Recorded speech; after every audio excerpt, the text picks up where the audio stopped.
بسم اللہ الرحمن الرحیم الحمد للہ والصلاة والسلام علی سیدنا محمد وعلی آلہ واصحابہ اجمعین اما بعد فاعوذ باللہ من الشیطان الرجیم بسم اللہ الرحمن الرحیم اذ تلقونه بألسنتكم وتقولون بأفواهكم ما ليس لكم به علم وتحسبونه هينا وهو عند الله عظيم صدق الله العظيم اللهم صل على سيدنا مولانا محمد وعلى آل سيدنا مولانا محمد وبارك وسلم اللهم صل على سيدنا مولانا محمد وعلى آل سيدنا مولانا محمد وبارك وسلم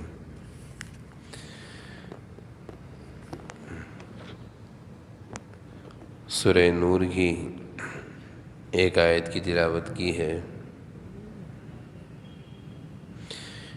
اس آیت کا ترجمہ یہ ہے کہ ایک ایسی بات جس کو تم اپنی زبانوں سے ایک دوسرے سے نقل کر رہے تھے، استلقونہ بألسنتکم، جبکہ تم اس کو اپنی زبانوں سے اس بات کو ایک دوسرے سے بیان کر رہے تھے، وتقولون بأفواہکم ما لیس لکم بہ علم، اور اپنے منہ سے ایک ایسی بات کہہ رہے تھے جس کی تم کو خبر بھی نہیں تھی، اور اس بات کو تم ہلکا سمجھ رہے تھے، معمولی سمجھ رہے تھے۔ وَهُوَ عِندَ اللَّهِ عظیم، اور یہ بات اللہ کے نزدیک بہت بھاری اور بہت بڑی تھی۔ اس آیت سے حضرت حکیم الامت تھانوی رحمۃ اللہ علیہ نے اپنا وعظ شروع فرمایا ہے، اور وعظ کا عنوان یہ ہے کہ بہت سارے گناہوں کو، بہت ساری باتوں کو ہم ہلکا سمجھتے ہیں کہ معمولی گناہ ہے، چھوٹا گناہ ہے، صغیرہ گناہ ہے، لیکن اللہ تعالیٰ فرما رہے ہیں وَهُوَ عِندَ اللَّهِ عظیم، اللہ کے نزدیک وہ بہت بڑا جرم اور گناہ ہوتا ہے۔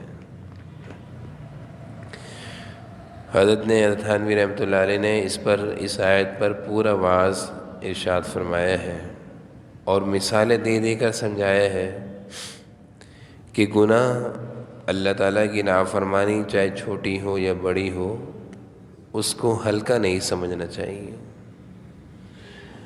اس پورے وعظ کا خلاصہ یہ ہے،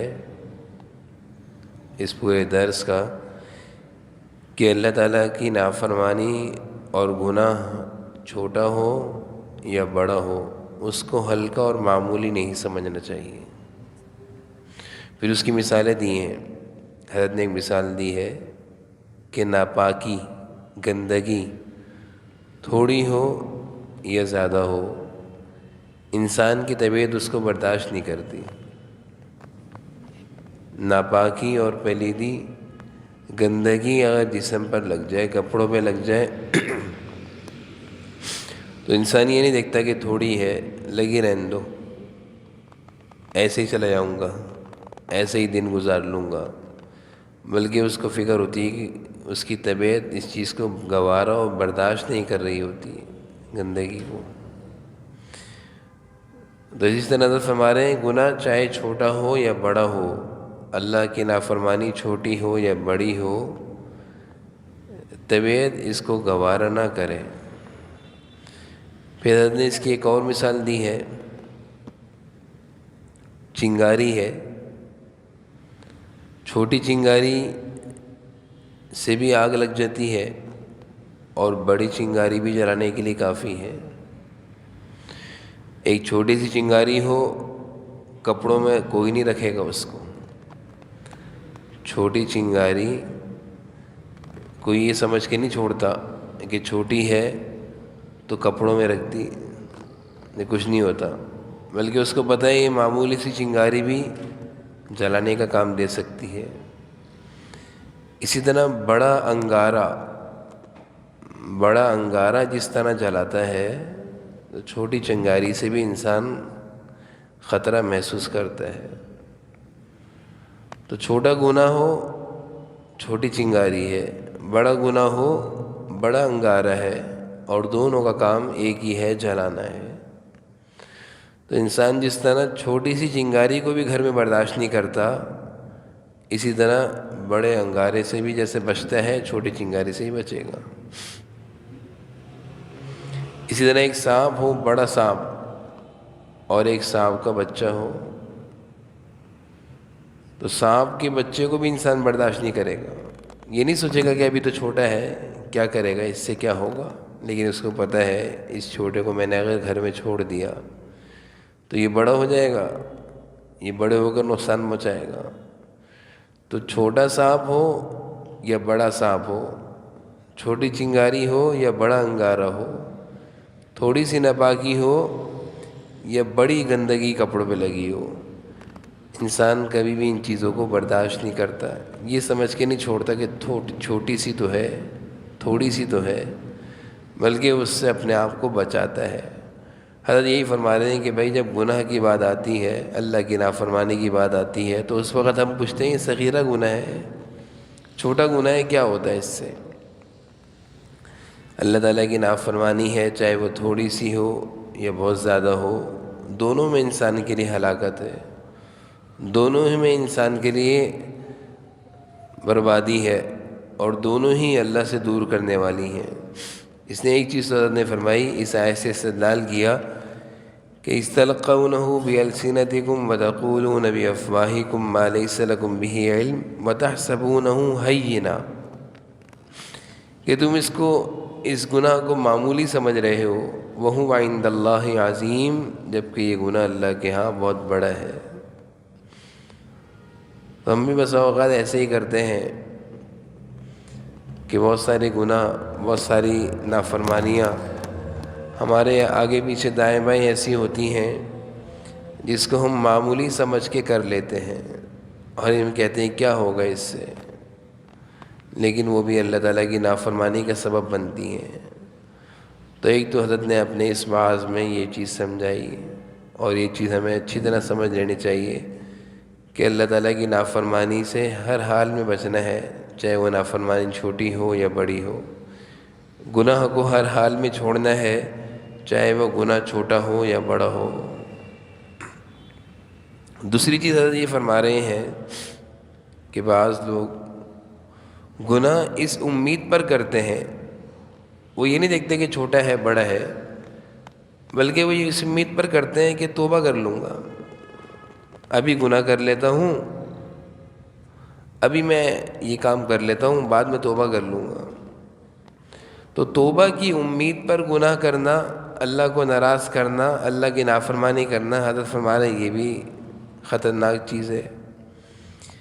سب سے بڑی چیز تو یہ ہے کہ توبہ کی امید پر انسان جو گناہ کرتا ہے، اس کو کیا پتہ کہ زندگی کا کون سا لمحہ آخری لمحہ ہو، زندگی کا کون سا لمحہ آخری لمحہ ہو، اور وہ توبہ نہ کر سکے، وہ توبہ نہ کر سکے اور اس کی زندگی کی سانس پوری ہو جائے. تو یہ بھی ایک دھوکہ ہوتا ہے کہ انسان یہ سوچتا ہے کہ ابھی گناہ کر لیتا ہوں، ابھی گناہ کر لیتا ہوں، بعد میں توبہ کر لوں گا، ابھی میں یہ کر لیتا ہوں، بعد میں اللہ تعالیٰ سے معافی مانگ لوں گا. تو حضرت اس واعظ میں یہ بھی ارشاد فرما رہے ہیں کہ یہ بھی خطرے کی چیز ہے، کیونکہ ایک تو اس کا یہ نقصان ہے کہ پتہ نہیں بعد میں موقع ملے نہ ملے، اور اس کا ایک اور حضرت یہ فرما رہے ہیں کہ کبھی ایسا ہوتا ہے کہ انسان چھوٹے چھوٹے گناہ کرتا رہتا ہے، تو توبہ کی دل میں خواہش ہوتی ہے کہ میں بھی توبہ کر لوں گا، دل میں خیال بھی آتا ہے، لیکن جب گناہ زیادہ ہو جاتے ہیں تو دل کیونکہ سیاہ ہو جاتا ہے، تو پھر توبہ کرنے کا ارادہ بھی ختم ہو جاتا ہے. جیسے حضرت نے اس کی مثال یہ دی ہے کہ صاف کپڑے ہوں، اس پہ اگر بارش کی ایک دو چھینٹیں لگ جائیں، کیچڑ لگ جائے، تو انسان دھو لیتا ہے، صاف کر لیتا ہے. اور جب اس کپڑے پر بہت زیادہ کیچڑ لگ جائے تو کہتا ہے اب تو ہو ہی گئے گندے، اب تو چھوڑ دو. کہتا ہے اب تو ہو ہی گئے گندے، اب تو لگنے دو کیچڑ اور لگنے دو.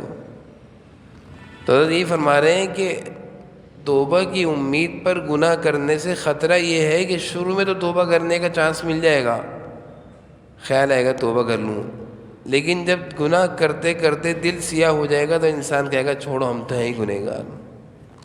جیسے کہ آج کل یہی دل میں خیال آتا ہے کہ اگر کسی کو سمجھایا جائے کہ بھئی ایسا نہ کرو، ارے چھوڑو ہم تو اس سے بڑے بڑے گناہوں میں مبتلا ہیں، ہمیں کیا سمجھاتے ہو، نماز سے ہمیں کیا فائدہ ہوگا، ہم تو فلاں فلاں گناہ کرتے ہیں. وہ گناہ پر جری نہیں ہے، ان کی حالت اس طرح ہو گئی گناہ کرتے کرتے کہ وہ دل بالکل سیاہ ہو گیا ہے. اب وہ کہتے ہیں کہ اب کیا گناہ کرنا، گناہ سے کی توبہ کرنا، اب تو سبھی کر چکے ہیں ہم. تو یہ ہے خطرناک چیز کہ توبہ کی امید پر گناہ کرنا. حضرت فرما رہے ہیں یہ انتہائی خطرناک چیز ہے، اس سے بھی بچنا چاہیے. اس کا ایک نقصان اور بھی حضرت نے یہ بیان فرمایا ہے کہ اس سے ایک چیز ایسی ہوتی ہے کہ انسان پھر گناہوں کو معمولی سمجھنے لگتا ہے، گناہوں کو معمولی سمجھتا ہے کہ کوئی بات نہیں، کر لیا تو کیا ہو گیا، کوئی بات نہیں، ایک اور کر لو، پہلے بھی کئی کیے ہیں، ایک اور کر لو، ایک اور کر لو، اس سے کیا ہوگا. تو حضرت نے اس آیت سے دوسرا استدلال یہ فرمایا ہے کہ توبہ کی امید پر گناہ کرنا یہ بھی خطرے کی چیز ہے. ہو سکتا ہے کہ توبہ کی دل سے چاہت ہی ختم ہو جائے. پھر اس کی مثال دی حضرت نے کہ اگر کسی آدمی کے پاس مرہم ہو اور وہ کہے میرے پاس مرہم ہے، تو مرہم کے ہونے پر اپنے ہاتھ کو نہیں جلائے گا کہ مرہم تو ہے، ہاتھ جلا لیتا ہوں، بعد میں مرہم لگا دوں گا. یہ حضرت کی مثال ہے، اور عجیب مثال دیتے ہیں حضرت کہ کوئی بھی عقل مند آدمی آگ میں اس امید پر ہاتھ نہیں ڈالے گا کہ جل جائے گا، مرہم رکھا ہوا ہے پاس، لگا لوں گا. اس کو پتہ ہے کہ جل گیا تو بھائی مرہم ہو پھر بھی تکلیف تو ہوگی، نقصان تو ہوگا. حضرت یہی فرما رہے ہیں کہ جو لوگ یہ سوچتے ہیں کہ توبہ کر لوں گا گناہ کر لو، یہ ایسے ہی ہے کہ جو یہ سوچے کہ مرہم میرے پاس ہے، ہاتھ میں آگ جلا لیتا ہوں، ہاتھ جلانے کے بعد پھر مرہم لگا لوں گا. حضرت فرما رہے ہیں یہ بھی بہت خطرے کی چیز ہے. دوسری چیز حضرت نے اس معاذ میں ارشاد فرمائی کہ توبہ کی امید پر گناہ کرنا یہ بھی خطرے کی چیز ہے کہ بسا اوقات گناہ کرتے کرتے دل ایسا سیاہ ہو جاتا ہے کہ پھر توبہ کرنے کی چاہت دل سے ختم ہو جاتی ہے. پھر حضرت نے یہ فرمایا کہ بعض لوگوں کو گناہوں کی لذت محسوس ہوتی ہے، گناہ کرتے کرتے اس کی ایک عادت اور لذت لگ جاتی ہے اور ان کو گناہ کرنے میں مزہ آتا ہے، ان کو گناہ کرنے میں مزہ آتا ہے، اللہ کی نافرمانی میں ان کو نعوذ باللہ سکون ملتا ہے، اور ان کو وقتی لذت کے خاطر، وقتی مزے کے خاطر وہ گناہ کرتے ہیں. اس کو بھی حضرت نے سمجھایا ہے کہ جس طرح گناہ کی لذت کو کوئی اچھا سمجھتا ہے تو اس کو عبادت کی لذت بھی سمجھنی چاہیے کہ گناہ کی لذت تو انسان کو اس کی آخرت بھی خراب کر رہی ہے، اللہ سے بھی دور کر رہی ہے. عبادت کی لذت کتنی زبردست ہے. پھر حضرت نے عبادت کی لذت کی مثالیں دی ہیں. حضرت ابراہیم ابن ادم رحمۃ اللہ علیہ بہت بڑے اللہ والے گزرے ہیں، بہت بڑی بادشاہت تھی ان کے پاس، اور مشہور یہ بادشاہت ابراہیم ابن ادم. لیکن جب ان کو اللہ کی عبادت کی لذت محسوس ہوئی اور عبادت کا مزہ محسوس ہوا کہ اللہ کے ذکر میں، اللہ کی یاد میں کتنا مزہ ہے، تو انہوں نے پوری بادشاہت کو چھوڑ دیا. لوگ ان پر ہنسا کرتے تھے. ان کے وزراء، ان کے بڑے بڑے وزیر تھے حضرت ابراہیم ابن ادم رحمۃ اللہ علیہ کے، جب انہوں نے بادشاہت چھوڑ دی اور ایک فقیرانہ زندگی گزارنے لگے، تو ان کے وزیر ان کے پاس سے گزرتے تھے تو ہنستے تھے. دیکھو کیسے بیوقوف ہیں، اتنی بڑی بادشاہت کو چھوڑ کر ایک جھوپڑی میں زندگی گزار رہے ہیں، محل کی زندگی چھوڑ دی. تو حضرت فرما رہے ہیں کہ حضرت ابراہیم ابن ادم کو اللہ تعالیٰ کی عبادت کی لذت مل گئی تھی، اس لیے وہ گناہوں کی لذت اور بادشاہت کے ماحول میں جو گناہ تھے اس کو چھوڑ کر ان کو مزہ آ گیا۔ تو جس آدمی کو گناہ کی لذت لگ جائے تو وہ اسی کو سارے مزے سمجھتے ہیں کہ سارے مزے اسی میں ہیں، اور جس کو اللہ کی عبادت کی، ذکر کی، نماز کی لذت لگ جائے تو اس کے آگے کچھ بھی نہیں ہے۔ اسی طرح حضرت نے ایک اور مثال دی ہے، مشہور خلیفہ حضرت عمر بن عبدالعزیز، خلافت سے پہلے مشہور، ان کی کتابوں میں بہت سارے واقعات ہیں۔ خلیفہ بننے سے پہلے ان کی زندگی بڑی شاہانہ تھی اور اللہ نے خوب دولت دی تھی اور بے شمار دولت کے انبار تھے ان کے پاس، لیکن جب یہ خلیفہ بنے تو آہستہ آہستہ اپنے پاس سے دولت ختم کرتے رہے، اور پھر ایک وقت ایسا آیا کہ غریبوں جیسی زندگی گزارنے لگے کہ عید کا دن ہے، اتنا نہیں ہے کہ ایک بچوں کے لیے کپڑے بنوا لیں۔ یہ بھی ان کی کتابوں میں واقع ملتا ہے، تاریخ عمر بن عبدالعزیز میں۔ لیکن جب انتقال ہو رہا تھا اور انتقال کے بعد ان سے کسی نے کہا بچوں کا کیا ہوگا، ماشاءاللہ آپ کی 11 بیٹے ہیں، کیا ہوگا؟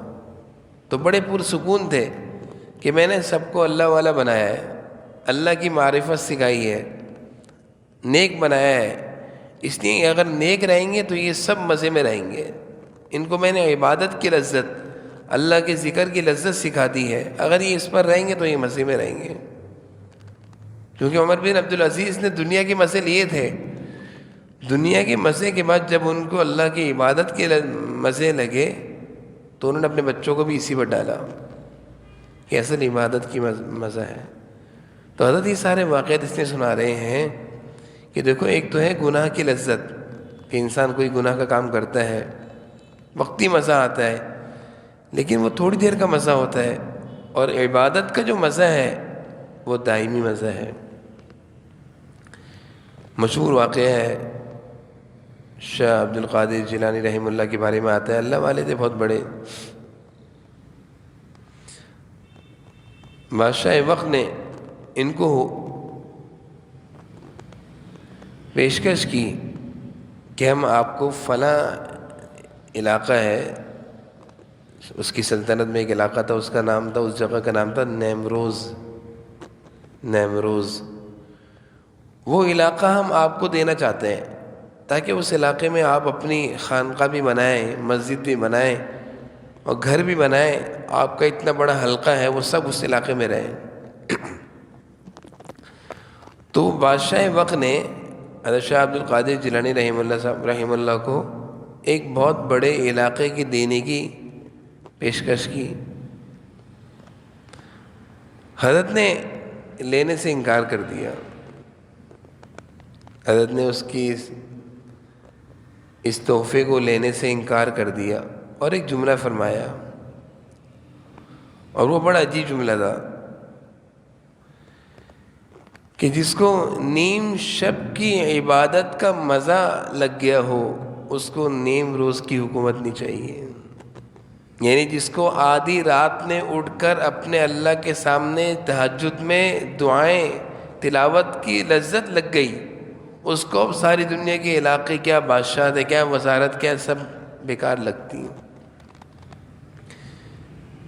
اس میں ایک جواب یہ بھی تھا کہ اگر مجھے کچھ چاہیے ہوگا تو میں رات کو اٹھ کے اللہ سے لے لوں گا، میں تم سے کیوں لوں؟ اگر مجھے کچھ چاہیے ہوگا تو میں رات کو اٹھ کے اللہ سے لے لوں گا، مجھے تم سے لینے کی کیا ضرورت ہے؟ اور ایک یہ تھا کہ بھائی آدھی رات کی ہمیں حکومت ملی ہوئی ہے، آدھی رات میں جاگ کر وہ جو مزہ ہے تہجد میں اٹھ کر اللہ سے مانگنے کا، رونے کا، تلاوت کا، نماز کا، دعا کا، تہجد کا، وہ جو مزہ ہمیں لگ گیا ہے، اب ہمیں دنیا کے مزے نہیں چاہیے۔ تو حضرت یہ فرما رہے ہیں کہ ہم لوگ جو یہ کہتے ہیں کہ گناہ کی عادت ہے، گناہ چھوٹتے نہیں ہیں، گناہ کی لذت لگ گئی ہے، عادی ہو گیا ہوں، چھوٹتی نہیں ہے۔ جیسے بہت سارے لوگوں کو آنکھوں کے گناہوں کی لذت ہوتی ہے، یہ غیر محرموں کی طرف دیکھ لیتے ہیں، اسی طرح بہت سارے کانوں کی عادت ہوتی ہے کہ کوئی گانے سن لیے. غیبت کا سننا بھی تو ایک لذت ہے کہ کوئی کسی کی برائی کر رہا ہے، ہم بیٹھ کے سننے مزہ آ رہا ہے، یہ بھی تو ایک لذت ہے.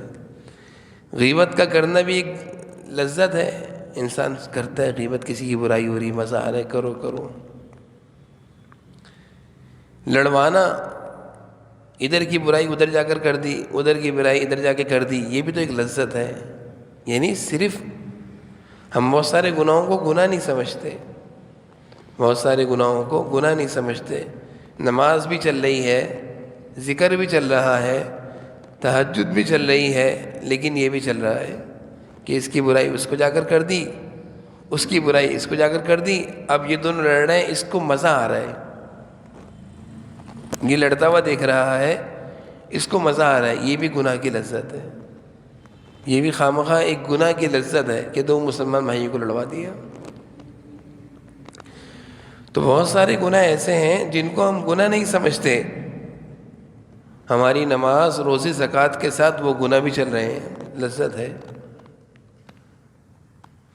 لذت کی خاطر کر رہے ہیں، زبان کے مزے کی خاطر کر رہے ہیں. بھائی چڑھ گئی ہے کہ یہ کرنا ہے، تو حضرت یہی سمجھا رہے ہیں کہ بھائی اگر تم گناہ کی لذت کو لذت سمجھتے ہو تو ذرا عبادت کی لذت کو بھی تو چکر دیکھو کہ عبادت کی لذت کی خاطر تو لوگوں نے دنیا کو ٹھکرا دیا، بادشاہتوں کو ٹھکرا دیا، مال و دولت کی پیشکش کو ٹھکرا دیا. کیوں؟ جب عبادت کی لذت ان کو محسوس ہوئی تو پتہ چلا کہ اصل چیز کیا ہے، اصل چیز کیا ہے. تو یہ حضرت کا وعظ بڑا اہم ہے، جس میں حضرت نے ایک بات تو یہ ارشاد فرمائی کہ ہم لوگ بعض دفعہ گناہ کو ہلکا سمجھتے ہیں، معمولی سمجھتے ہیں. اس کا بھی خیال رکھنا چاہیے کہ گناہ کو کبھی ہلکا نہ سمجھیں، معمولی نہ سمجھیں. اور اسی طرح اس امید پر ہم گناہ نہ کریں کہ ہمیں گناہ کے بعد توبہ کا موقع مل جائے گا. توبہ تو اللہ کی طرف سے توفیق ہے، اللہ تعالیٰ جس کو توفیق دیتے ہیں وہی توبہ کرتا ہے. خدا نہ کرے گناہوں کی کثرت کی وجہ سے توبہ کی توفیق چھن جائے، یہ اور خطرے کی بات ہے. گناہوں کی زیادتی کی وجہ سے یعنی بہت زیادہ گناہ کرنے کے بعد اللہ تعالیٰ توبہ کی توفیق چھین لیتے ہیں کہ اس کو توبہ کی توفیق نہیں ہوگی، اس کی زبان پر استغفار ہی نہیں آئے گا، یہ اپنے گناہوں کو گناہ ہی نہیں سمجھے گا. اور تیسری چیز حضرت نے ارشاد فرمائی کہ گناہوں کی لذت، جیسے بچہ ہوتا ہے اس کو مٹی کھانے میں مزہ آ رہا ہوتا ہے، اس کو لاکھ کوئی سمجھائے بچے کو، لیکن بچہ ہے وہ مٹی کھاتا ہے، اس کو اسی میں مزہ آتا ہے. لیکن سب کو پتہ ہے کہ یہ مٹی اس کے لیے نقصان دہ ہے، یہ مٹی کھانا اس کے لیے نقصان دہ ہے، تو وہ مٹی کھا رہا ہوتا ہے. بہت سارے بچوں کو، بڑوں کو گڑ کھانے کی عادت ہوتی ہے، میٹھا، وہ اپنے پاس میٹھا رکھتے ہیں، کھاتے رہتے ہیں، جبکہ پتہ ہے کہ یہ میٹھا نقصان دہ ہے، لیکن عادت ہے، مجبور ہے، کھاتے رہیں گے. کہ صحت خراب ہو رہی ہے، لیکن جب کہا جاتا ہے بھائی صحت خراب ہو رہی ہے، سمجھا جاتا ہے میری تو عادت ہے. لیکن بعض دفعہ انسان جسمانی بیماریوں سے بچنے کے لیے ان چیزوں کو چھوڑ دیتا ہے کہ نہیں میری جسمانی جسم خراب ہو رہا ہے، صحت خراب ہو رہی ہے. اسی طرح اپنے روحانی زندگی، ایمانی زندگی کو بچانے کے لیے بھی بہت سارے گناہ جن کو ہم لذت کے لیے کر رہے ہیں چھوڑ دینا چاہیے. نہ کریں ہم کسی کی غیبت، نہ سنیں ہم کسی کی غیبت، نہ ہم کوئی ایسا کام کریں جس سے آپس میں ناچاقیاں اور اختلافات پیدا ہوں، نہ کسی کی برائی کریں، نہ کسی کو لڑوائیں. کوئی بھی ایسا گناہ ہو جس کے ہم عادی ہیں اس کو چھوڑ دیں، اللہ تعالیٰ سے استغفار کریں، اور اپنی زندگی میں ایک بھی ایسی نافرمانی نہ ہو جو اللہ کو ناراض کرنے والی ہو. اللہ تعالیٰ ہم سب کو سمجھنے کی، عمل کی توفیق نصیب فرمائے.